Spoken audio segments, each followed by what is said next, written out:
Bienvenido a Proyecto Élite, primer episodio de este nuevo formato. Estuvimos en Medellín, Colombia. El episodio de hoy es un episodio lleno de fútbol. Hablamos de la generación actual de Colombia, hablamos de qué es lo que hace a Colombia un gran país formando jugadores y puntualmente hablamos del lugar de Antioquia, famoso por producir muy buenos jugadores. El invitado de hoy es un entrenador de fútbol con más de 10 años de experiencias en formativas. Actualmente trabaja en las formativas de Envigado y en las formativas, en las inferiores de la selección de Antioquia. Estoy seguro que van a disfrutar mucho de este episodio. El invitado de hoy, Sebastián Ruz.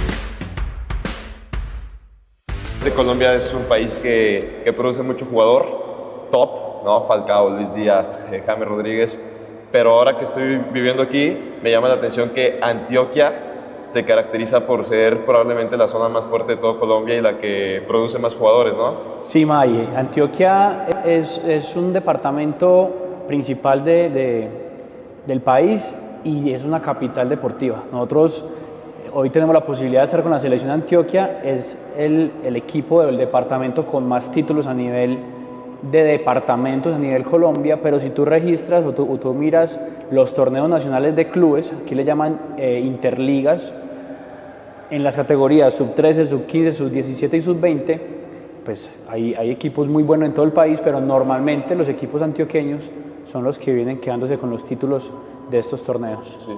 Y se me hace interesante porque en México se divide las inferiores, es literalmente el equipo de primera división, tiene sub-23, sub-20 y sub-17 y juegan entre los inferiores del equipo de primera división, entre las inferiores del equipo de primera. Sí. Aquí las inferiores de Colombia se divide también por departamentos y algo que encuentro interesante y creo que es parecido a España, no necesariamente tienes que tener un equipo de primera división para tener un buen equipo juvenil, como es Sellos, es Estudiantil y hay varios así, ¿no? Bueno, pues nosotros acá te lo explico en tres formas. Hay un torneo que es para los departamentos, entonces cada departamento saca su selección, de la selección Antioquia, la selección Bolívar, la selección Atlántico, la selección Magdalena, y ahí se juegan unos torneos interdepartamentos, interligas.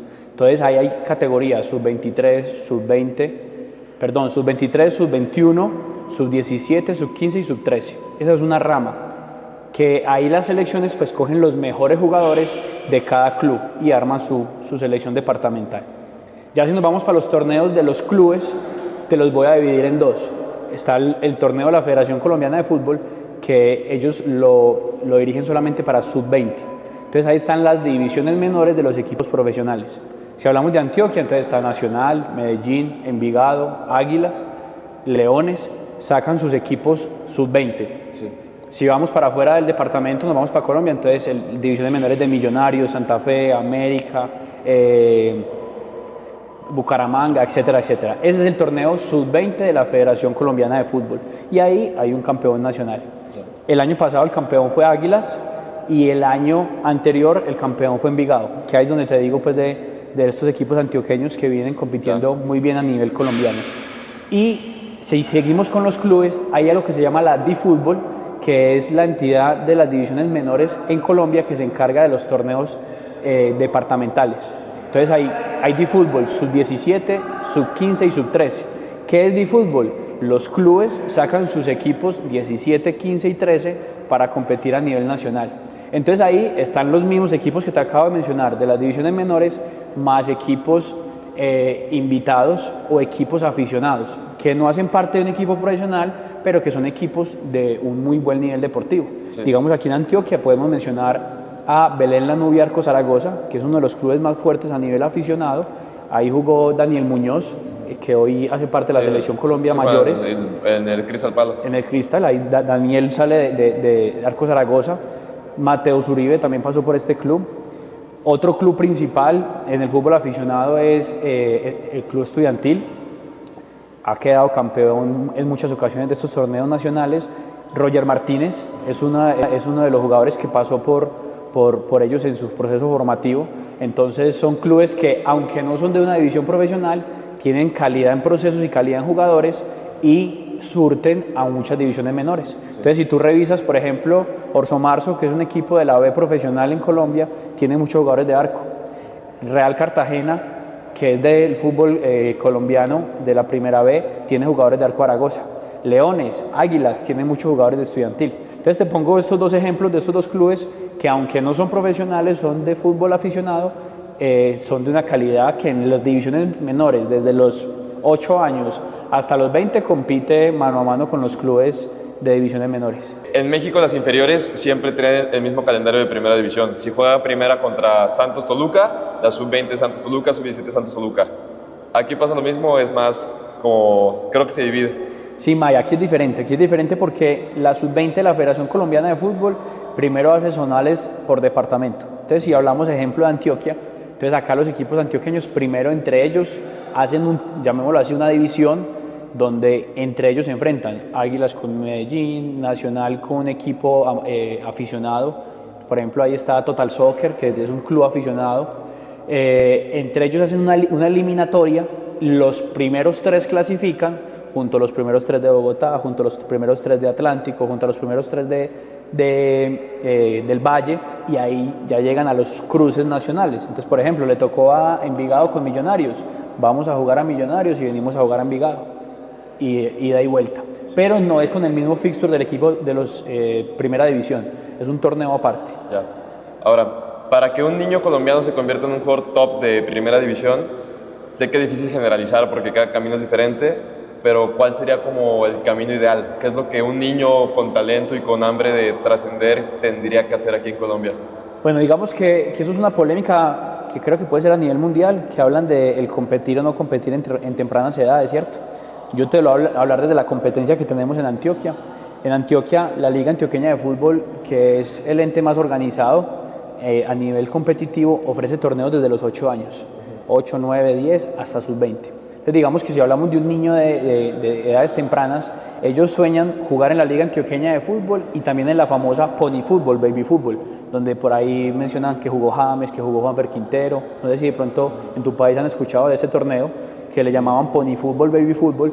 Es un torneo muy mediático, tiene mucha prensa, los niños tienen transmisión por sus canales regionales, transmisión por radio, entonces ahorita te puedo mostrar algunas imágenes de ello. Entonces, a nivel competitivo, los niños sueñan a los 12 años llegar a jugar al alto nivel. Acá el estadio principal es el Atanasio Girardot y la cancha auxiliar se llama la cancha Marte.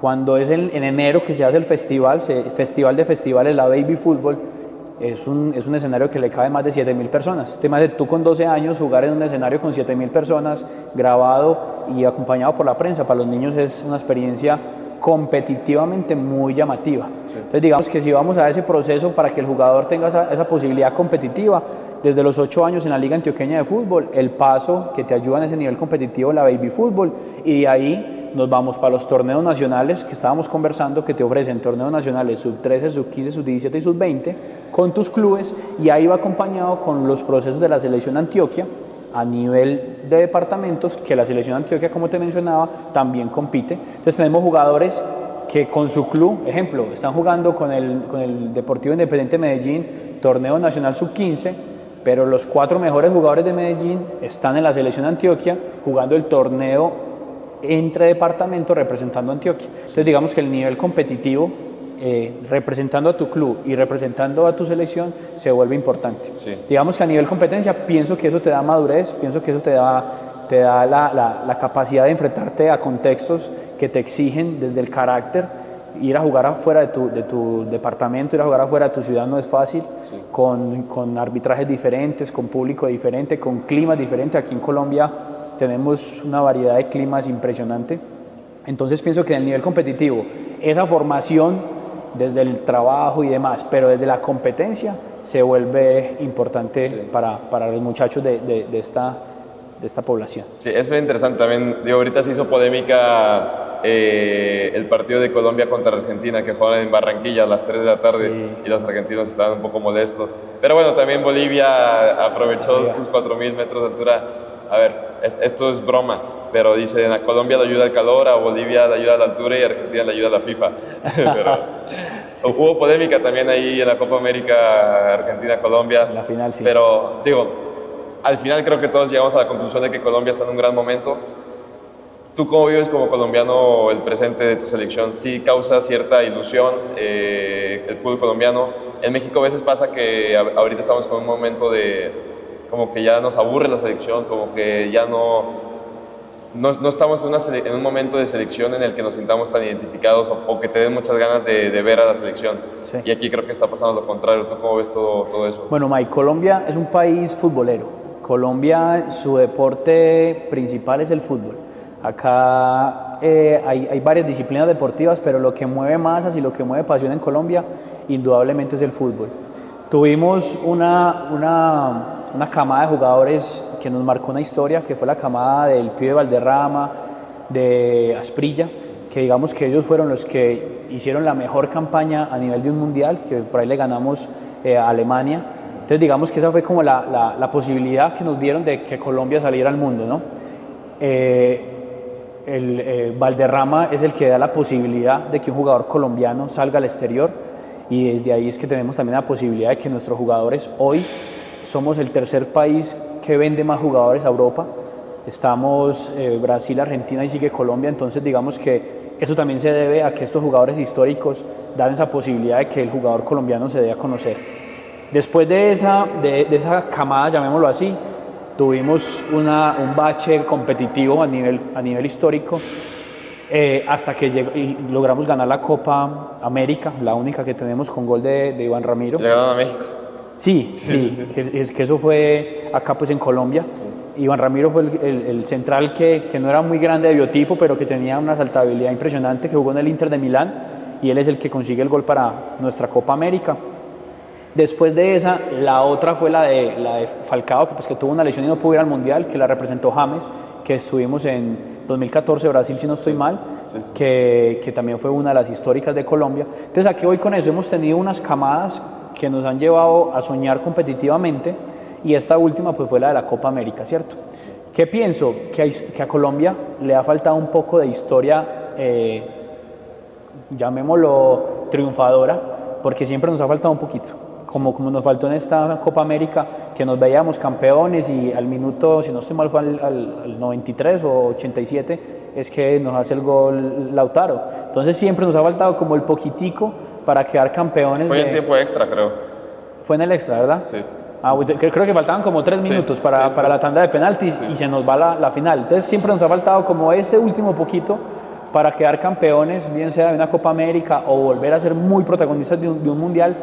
Pero creo que vamos por el camino que es. El país persigue esto, los jugadores, en este momento que estamos pues con Luis Díaz y con James, se sienten ganadores. Sí. Si tú veías las entrevistas que teníamos en la Copa América, pasábamos a la semifinal o pasábamos a la final, y estos jugadores decían que tenían hambre de gloria, que eso antes no pasaba. Pasábamos a la semifinal y ya nos sentíamos que habíamos cumplido. Sí. Entonces siento que Colombia viene en un crecimiento histórico por estos grandes personajes, pero que ya llegó al momento donde una semifinal no nos basta o una final no nos basta. Siento que Colombia ya va a llegar a ese momento donde se siente ganador y donde va a conseguir triunfos. Sí.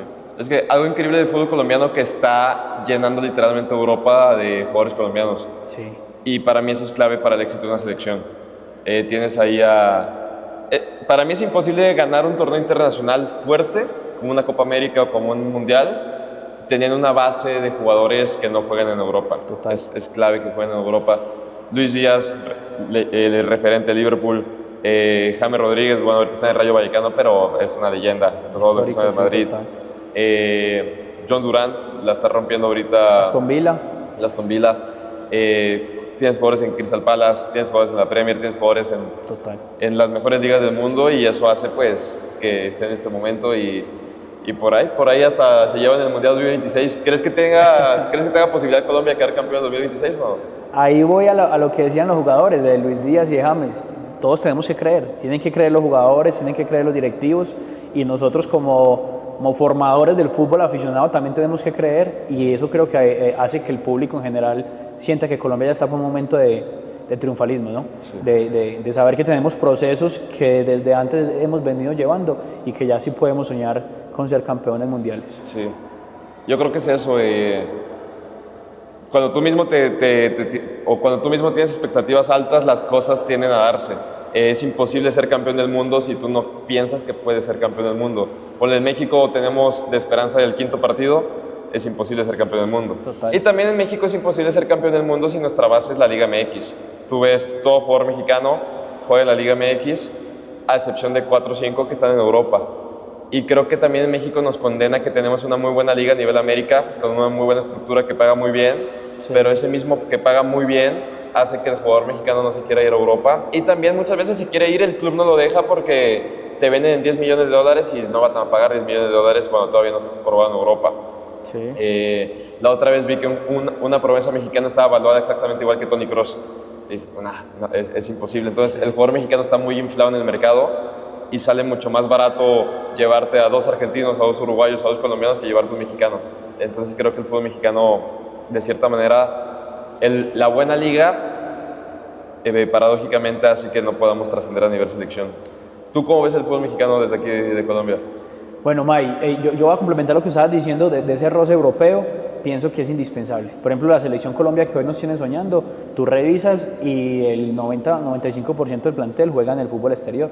Solamente creo que Montero, el segundo o tercer arquero de la selección, hace parte pues, de Millonarios, pero el resto son jugadores que siempre han estado con ese roce. Entonces pienso que ese roce, con esa calidad de procesos y esa calidad de jugadores, te da esa posibilidad de ir a enfrentarte a un alto nivel cada juego. Cada 5 días que están jugando estos muchachos, están jugando a un nivel impresionante. Entonces, cuando se juntan en una selección, pues todos tienen un fogueo y una capacidad de ir a jugar por su selección. Entonces, estamos en la misma línea. Cuando hablas del fútbol mexicano, es uno de los países más apetecidos para cuando el jugador colombiano va a dar ese primer salto. Entonces, digamos que el jugador colombiano sueña con llegar a Europa, pero normalmente ese salto de Colombia a Europa sucede, pero no tan constante. Entonces, digamos que el primer paso para el jugador colombiano en ocasiones es Brasil, es México o es Estados Unidos, que son países con muy buenas ligas, y también para los muchachos, los clubes y las familias, países que generan una remuneración importante pues para su solvencia y su sueño también económico. Sabemos que acá tenemos jugadores con necesidades financieras, entonces cuando una de estas 3 ligas llama la atención por su capacidad, pues no dudan en irse. Entonces digamos que por ese potencial económico que también tiene México en su fútbol, para los colombianos es un placer ir a uno de estos equipos del país. Sí, ha habido muy buenos colombianos en la Liga Mexicana. Digo, ahorita se viene a la mente Camilo Vargas, que es el portero de la selección. Se viene a la mente Kevin Mier, que también está en Cruz Azul. Y bueno, hay bastantes. También creo que es importante la identidad de cada país. Sí. Ahorita estuve en Uruguay y bueno, creo que la identidad del uruguayo claramente es un jugador que no te va a jugar yoga bonito, pero te va a meter muchos huevos y a base de huevos y garra te saca adelante el partido. Brasil, yoga bonito. Argentina creo que es más huevos que yoga bonito también, aunque sí tienen ahí, es como una combinación entre Uruguay y Brasil, Argentina.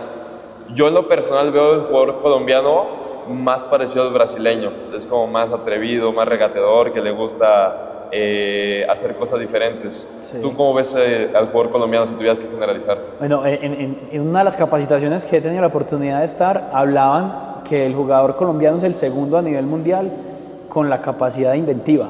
Entonces hablaban del brasileño, ¿no? Nos tomamos para Neymar, esos jugadores pues, de fintas, de duelos, de uno contra uno, de ir hacia adelante. Y sigues revisando y llegas a Colombia. Entonces hoy hablamos de Luis Díaz, que cada juego con Liverpool es un placer verlo jugar desde su capacidad en el 1 contra 1 y crees que perdió el balón, pero mentiras que a lo último te saca el pie y lleva para una dirección diferente. Entonces pienso que la capacidad del jugador colombiano yo la veo en 2 momentos. Uno es el momento del duelo, es el momento de la inventiva, es el momento de la creatividad. Es el momento de Yacer Asprilla, es otro de los jugadores colombianos que hoy está en el Rayo Vallecano, sale de Envigado Fútbol Club, que también tiene esa capacidad de ir a encarar a un jugador rival y hacer algún tema de finta. Entonces pienso que esa capacidad de finta e inventiva nos caracteriza, y también la capacidad de buen trato a la pelota. Acá si nos devolvemos, llegamos al pibe Valderrama, que es un jugador exquisito en la parte técnica. Entonces el pibe no era de hacer 5 o 6 fintas, pero sí era un jugador de jugar a uno o dos contactos, de girar, de dar un pase entre líneas. Y Colombia se ha identificado, y también aquí en las divisiones menores, con jugadores de muy buen pie, jugadores que saben salir desde la parte inicial del campo, inicios de juego, progresión, construcción. Son jugadores que se identifican con el buen trato a la pelota. Sí. Algo interesante, digo, tú como preparador físico, como técnico. Como técnico también, lo hablamos ahí con Matías, y es una pregunta que te quiero hacer y también para la gente que nos ve. Si no eres rápido, ¿puedes llegar a ser jugador top o ya estás condenado al fracaso? Bueno, pienso que el fútbol competitivo invita a mucha fricción, invita a mucho duelo. Entonces ahí es cuando la parte de la capacidad física, o lo que llamamos hoy capacidad atlética del deportista, se vuelve indispensable.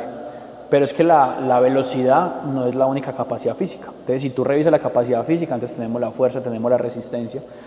Entonces, pienso que ahí es cuando te debes conocerte y en qué posición juegas. ¿A qué voy con eso? Normalmente nos dejamos llevar de estos jugadores con muy buena aceleración, estos jugadores rápidos que pueden ir a ganar un duelo por una banda, por un carril lateral y desde ahí tirar un servicio. Estamos hablando de Luis Díaz. Pero hay jugadores que no tienen esa capacidad y que también están en el fútbol top. Y podemos hablar de múltiples.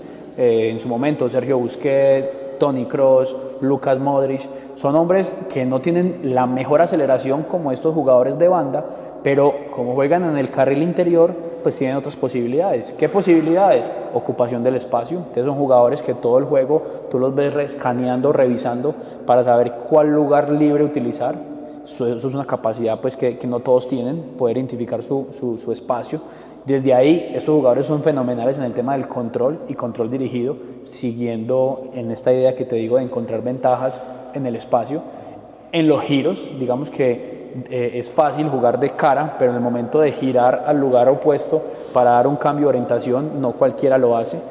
Poder jugar a una o dos intenciones. Entonces, a eso te respondo, May. Si tú no eres el hombre más rápido, debes conocerte, no apuntar a eso porque no es tu mayor virtud, sino apuntar en lo que eres mejor. ¿En qué era mejor Busquets? Utilizar el espacio, saber girar, revisar la espalda y poder cambiar de orientación. Entonces, Busquets no era el hombre que más acelera, pero marcó una historia como medio centro. Eso es bien interesante. La otra vez justo estaba viendo un documental de toda la escuela de Barça, Johan Cruyff. Y la escuela de Johan Cruyff se basa en el principio fundamental de que cuando técnicamente eres muy bueno, el físico no es tan importante, porque el fútbol al final es simplemente tener una gran técnica y tener una excelente noción de los espacios y los tiempos del juego. Y bueno, Johan Cruyff revoluciona a todos poniendo a Guardiola de pivote, y decían Guardiola era un jugador físicamente malo, sí, que no te atacaba, que no te defendía, pero entendía muy bien los espacios-tiempos. Y ahí Guardiola tuvo una gran carrera, y luego Guardiola revolucionó otra vez poniendo Busquets, y bueno, el mejor mediocampo de la historia yo creo que fue Busquets, Iniesta y Xavi, que te encuentras a cualquiera en la calle y no parece un atleta de alto rendimiento, y resulta que es el mejor tridente de mediocampo de la historia. Entonces sí creo que la prioridad es la técnica cuando eres un jugador de centro, y bueno, el físico sí es importante, pero no es indispensable la rapidez, como tú dices, ¿no? Hay muchas áreas en el aspecto físico. O de hecho podemos definir la rapidez en diferentes áreas. Por ejemplo, la rapidez física, el hombre que acelera, pero también la rapidez mental, el hombre que sabe ubicarse y que sabe tomar una decisión de forma rápida. Claro. Hace poco, Bernardo Silva, el jugador del Manchester City, y por ahí es un tema polémico, que declaraba que él no iba al gimnasio, sí, que iba al gimnasio solamente cuando el preparador físico del club lo exigía, pero que no, que el gimnasio es para otras personas, que los que piensan pues no tienen que ir al gimnasio. Es bien interesante. Sí. La rapidez es física, pero también es rapidez mental. Total. Hay muchos jugadores que en una prueba de 100 metros es el último, pero lo ves en la cancha y dices, wow, qué rápido es. Sí. Y ahí también podemos entrar a hablar del tema de Riquelme, que Riquelme hace poco decía que el tema de los GPS, que si a él lo medían por GPS, entonces él era muy malo, y fue uno de los mejores jugadores de la historia de Argentina. Sí. ¿Por qué? Por su capacidad mental y su capacidad de toma de decisiones. Bueno, y pues su riqueza técnica, ¿no? Sí, y es interesante entender que también puedes mejorar la rapidez mental. Sí. Hay varias dinámicas que también te permiten mejorar la rapidez mental. Esto también me lleva a una pregunta. Ahorita el fútbol cada vez es más competitivo, el fútbol cada vez es más específico en todos los aspectos. Todos los jugadores se preparan muy bien en físico, técnico, táctico, mental. ¿Tú cuál crees que sea la importancia de que un jugador joven tenga un entrenador personal? ¿Un entrenador personal en qué área? Puede ser mental, puede ser técnica, puede ser física. O sea, ¿tú crees que es necesario que aparte de estar en un club tenga a un entrenador personal o solamente con estar en un club es suficiente? Bueno, yo te voy a dar la opinión de dos formas y es porque siento que hay jugadores que tienen muchos recursos en sus clubes. Entonces, por ejemplo, acá en Antioquia, el jugador que juega en Atlético Nacional, que es el equipo o uno de los equipos más grandes a nivel de Colombia, tiene muchos recursos porque es una entidad muy grande. Entonces, ellos tienen una sede en Guarne, Antioquia, donde tienen campos reglamentarios y donde tienen el CAR, Centro de Alto Rendimiento, con muy buenos profesionales. Entonces, digamos que ese jugador, la institución les brinda todos los recursos. Tiene su técnico, su preparador físico, su fisioterapeuta, su acompañamiento psicológico. Entonces, digamos que el club le puede brindar toda esa situación. Pero digamos que son casos contados. La gran mayoría de jugadores en su club no tiene todos esos recursos, porque el club no tiene la infraestructura, porque el club no tiene la capacidad de un personal. Entonces, yo soy un jugador que estoy peleando por un sueño y estoy peleando contra este jugador de Nacional que sí tiene esos recursos y yo no me puedo quedar atrás. Entonces, yo debo complementar. Entonces, yo debo complementar mi trabajo atlético con un preparador físico, yo debo completar mi trabajo técnico y estratégico con un entrenador, yo debo completar mi trabajo mental con un acompañamiento psicológico y yo debo acompañar mi parte de fortalecimiento y prevención de lesiones con bien sea un fisioterapeuta o un preparador físico. Entonces pienso que en esa carrera tan bonita que se hace, cuando llegas a casi que a la cúspide para ver quién va a jugar fútbol profesional y quién no, pues al fin y al cabo el técnico que esté allá pues tiene que decidir entre este y este. Y cuál fue la preparación durante años que tuvo este jugador o este jugador. Entonces pienso que como deportista debes revisar tu club qué te puede brindar y en vez de quejarte porque el club te lo da o no te lo da, pues mirar cuáles son tus posibilidades para poder complementarte y poder tener todas estas posibilidades. A mí me llama mucho la atención que el futbolista muchas veces entrena muy poco, pero entrena muy poco por consecuencia del calendario tan apretado que se tiene. Sí. Si tú te vas a un nivel top, que tienes jornada doble muy seguido, pues no puedes meterte cargas de entrenamientos tan fuertes porque al final el partido también es una carga de trabajo, ¿no? Tu cuerpo no distingue de que es partidos de entrenamiento, al final es lo mismo para el cuerpo. Tomando como base otros deportes, sobre todo muchos deportes individuales, como el tenis, deportes de pelea, la mayoría de los atletas hacen doble sesión todos los días mientras no esté tan cerca del partido. ¿Un futbolista cuánto crees que debería de entrenar? Yo pienso que el deportista debe entrenar diario. Tú hablas de algo de la carga física por la competencia, pero es que hay otros aspectos que puedes utilizar. Al fin y al cabo, yo se lo digo a mis jugadores, yo considero que el peor enemigo que tiene un jugador es el tiempo, porque cuando un jugador llega a los 17 años, 18, ya siente que se le está acabando la posibilidad de debutar. Cuando llega a los 20, ya siente que se le está acabando la posibilidad de ir al fútbol exterior. Entonces, ¿qué haces tú con tu tiempo para no perderlo? ¿A qué voy con eso? ¿Tuviste competencia? ¿Estás físicamente fatigado? Puedes hacer un entrenamiento mental.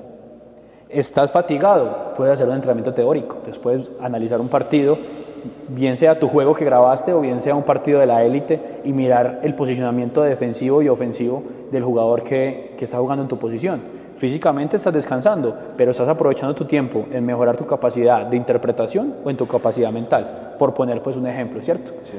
El tema del gimnasio. Hay muchos jugadores pues que hablan de la calidad del gimnasio que realizan. Resulta que tú el día de hoy vas a ir a hacer tren superior, porque en la tarde tienes práctica, lo puedes hacer. Entonces, el día de hoy trabajaste, vamos a poner un ejemplo, el grupo muscular de la zona espalda, dorsal y los hombros. Pasa al trabajo de campo con tu club a hacer inferior y a hacer trabajos de campo, no hay ningún problema. Y al próximo día puedes volver al gimnasio, pero entonces ya no trabajas la parte dorsal, ya trabajas la parte de pectorales y bíceps, por poner un ejemplo. ¿Estás fatigado? Puedes ir al gimnasio 1 hora, a hacer trabajo de zona media o hacer trabajo de prevención de lesiones. Hay muchos ejercicios que no te generan fatiga, pero que hacen que tu músculo proteja tu articulación y eres menos probable a sufrir una lesión. Entonces, si comenzamos a revisar este paso a paso, el futbolista debe entrenar diario. Un futbolista, porque hay muchos futbolistas que dicen, no, yo como juego fútbol no hago pierna en el gimnasio. ¿Está bien o si recomiendas hacer pierna en el gimnasio siendo futbolista? Pienso que se debe manejar la carga. Entonces, tú haces fuerza de tren inferior, de pierna, y compites mañana, seguramente vas a tener algo de lactato, algo de fatiga muscular y puedes dar un mal rendimiento en competencia. Y al fin y al cabo, pues todos queremos estar al 100%. Entonces, digamos que saber tu cronograma de competencia y por lo menos 48 horas antes te permite hacer trabajo de fuerza. Entonces, pienso que el futbolista sí tiene que hacer trabajo de fortalecimiento de tren inferior. 1, por capacidad muscular y 2, por prevención de lesiones. Realizarlo 48 horas antes de la competencia, pues para no tener fatiga, pero indudablemente si tú haces trabajo de fortalecimiento vas a estar mejor, y ahí es cuando ya el preparador físico debe orientar a que ese jugador haga el trabajo de fortalecimiento específico del fútbol. ¿A qué voy con eso? La persona natural que va a un gimnasio a hacer su hipertrofia es diferente al que trabaja como futbolista, porque al futbolista no le interesa tener un pie muy fuerte, al futbolista le interesa ser potente, y la potencia se traduce en ¿qué? Velocidad y fuerza. Entonces, el futbolista cuando se va a preparar en un gimnasio debe hacer un trabajo de fortalecimiento con una transferencia en una aceleración y en un cambio de dirección. Entonces, así el futbolista se está volviendo fuerte y rápido, total, futbolista potente. Conozco un joven que quiere ser futbolista, tiene muchas ganas, pero no sabe enfocar esas ganas. La otra vez me comenta, no, Mike, yo todos los domingos me voy a correr 10 kilómetros al parque. Y le digo, pues a toda madre, pero pues 10 kilómetros en un mismo ritmo no te sirve nada para ti que eres futbolista. Tiene sentido, ¿no? O sea, si tú quieres ser futbolista no te sirve de nada correr 10 kilómetros a un mismo ritmo. Maya, hay una explicación anatómica que lo llaman el tipo de fibra. Entonces, tipo de fibra rápida y tipo de fibra lenta. Que digamos el triatlonista o el maratonista le interesa 10 kilómetros de práctica porque están en un ritmo constante y está estimulando la resistencia. Pero si tú llevas eso al fútbol, el futbolista nunca corre constante. El fútbol es un deporte de cambios de dirección y de cambios de ritmo. Hay un tiro de esquina, tú estás parado. Hay un lesionado, tú estás parado. Hay un saque de banda, tú estás parado. Pero tu acción específica, ¿cómo es? En aceleración, en giros, que hablan muchísimo del giro que hace el futbolista, y en cambios de dirección. Entonces, cuando el jugador va a hacer 10 kilómetros de trote, está estimulando la resistencia. ¿Está mal? No, pero no está estimulando lo que verdaderamente el futbolista necesita. Esos 10 kilómetros no te dan un cambio de dirección, no te dan un giro, no te dan una aceleración, no te dan un freno. Entonces, verdaderamente, ese tiempo que está utilizando en esos 10 kilómetros, pues lo podría utilizar en ejercicios específicos para su disciplina. Literalmente es perder el tiempo. O sea, y digo, no sé si una vez lo escuché, pero a ver si me lo confirmas o me cambias la opinión. Cuando trabajas, o sea, según yo no puedes trabajar las dos, o trabajas fibras explosivas o trabajas fibras de resistencia. Es decir, correr 10 kilómetros a un mismo ritmo como futbolista no es que no te sirva nada, sino que te perjudica porque estimula las fibras solamente de resistencia y dejas a un lado las fibras de explosivas. ¿Tiene sentido o no? Pues May, digamos que alguien que conozca más a fondo el tema anatómico lo podría explicar mejor. Me atrevo a hablarlo desde lo poco que conozco, y es que eso se estimula la fibra lenta. Sí. Entonces estás estimulando un jugador a un ritmo lento, estás estimulando a un jugador a un ritmo constante. No estás estimulando a un jugador explosivo, con aceleración, con cambio de ritmo y con giro. Sí. Entonces, digamos que en el fútbol donde se ve esos trotes continuos, no de 10 kilómetros. Un trote continuo de un jugador puede ser de 2 kilómetros para un tema de estímulo de resistencia, para de pronto el que está un poquito pasadito de peso, le hacen algunos trabajos de aeróbicos para bajar un poco su tejido adiposo, su tejido graso, pero eso es pues muy contadito. Digamos que en el fútbol de alto rendimiento eso no se ve. Ya, sí, es contado. Digo, lo que también te comentaba hace rato, una idea que se me hizo muy interesante, que los jugadores explosivos de fútbol deberían entrenar aparte que el equipo normal, porque al final tienes un fenotipo, se llama, ¿verdad? Sí. Si tienes un fenotipo único, cada persona, hay extremos explosivos que son muy rápidos, pero tienen tendencia a que si trabajas distancias largas te puedes lesionar, y digo, esa es la razón por la que muchas veces los extremos se terminan lesionando. El jugador colombiano es muy explosivo, el jugador colombiano se caracteriza también por eso. Si tú te vas como al jugador ideal, creo que el colombiano es un jugador explosivo, es un jugador que juega al espacio. La selección colombiana para ti, ¿cuál es como el estilo de juego? Volviendo un poco de identidad, a México creo que nos falta encontrar identidad. Tú como colombiano, la identidad que buscas en tu selección, ¿cuál podría ser? ¿Pero individual o colectivo? Ya, ahora sí, ya hablando como colectivo. Hace rato hablamos que el colombiano es muy creativo. Y sí. Ahora, si nos vamos a la identidad de Colombia como selección, ¿O cuál es la identidad de Colombia como selección o cuál te gustaría que fuera? Pienso que ahí tenemos que apuntarle a nuestras características, lo que hablamos ahorita, comprender quién eres y comprender qué puedes dar. Entonces, si tú comprendes el jugador colombiano, es un jugador explosivo. Nosotros tenemos la posibilidad de tener jugadores de raza negra, que son jugadores privilegiados en el tema deportivo, porque son jugadores con una capacidad de potencia excepcional, y muchos de nuestros jugadores de la selección tienen esta característica. Tú miras desde la línea defensiva, entonces hablamos de un Davinson Sánchez que estuvo en el Tottenham, es un hombre totalmente potente, es un hombre con una capacidad de aceleración, una capacidad de corte. Entonces, te vas línea por línea, ves jugadores muy físicos. Si tú miras el único jugador no físico de Colombia, por llamarlo así, estamos con el creativo, que tenemos a James, o si no es Juanfer Quintero, o si no es Carrascal, que son jugadores que prima su capacidad técnica que su capacidad física, pero los otros 10 jugadores son jugadores muy atléticos, como es normal que pase pues en el fútbol. Entonces, si miramos ese jugador colombiano, esa identidad colombiana, jugadores muy atléticos, jugadores muy físicos, combinándolo con nuestra capacidad de inventiva en duelos, el folclore colombiano pues que invita a hacer cosas llamativas, y el buen trato de la pelota que ha sido histórico en nosotros. Sí. Que, digamos, que Colombia nunca ha sido pues un fútbol de mucho directo, juego aéreo, digamos que eso es más un tema uruguayo, paraguayo, sí. se puede decir, sino que el colombiano intenta pues más desde la construcción y posesión. Sí, me encanta. Sebas, para ir cerrando, algo que te gustaría comentar, o no sé, para la gente que nos ve, sobre todo nos está viendo mucho joven que quiere ser futbolista o que ya es futbolista, algún consejo, algo para ir cerrando. Hay algo que cuando me invitabas para lo de hoy pensaba, la importancia que tiene tu función es porque el fútbol yo lo determino como un deporte de golpes, pero no golpes físicos, sino golpes emocionales. Porque tú te pones a revisar y durante la carrera del futbolista hay muchos momentos que son duros. Cosas muy simples, nómina titular y no saliste en el 11. Mentalmente, ¿cómo asumes eso? Estás en el campo, te sacaron faltando 10 minutos porque el equipo necesita cambiar un resultado. ¿Cómo asumes eso? Me voy para cosas más fuertes. El día anterior al partido, somos 30 en el grupo, convocatoria para 20, tú no estás convocado, te toca la tribuna, es un golpe. ¿Sí? Llega un entrenador nuevo y te saca de nómina y te manda a entrenar con la división B, es un golpe. Y así nos podemos ir, te sacan del club, estás en un club de divisiones profesionales, te sacan porque no vieron el rendimiento que esperaban.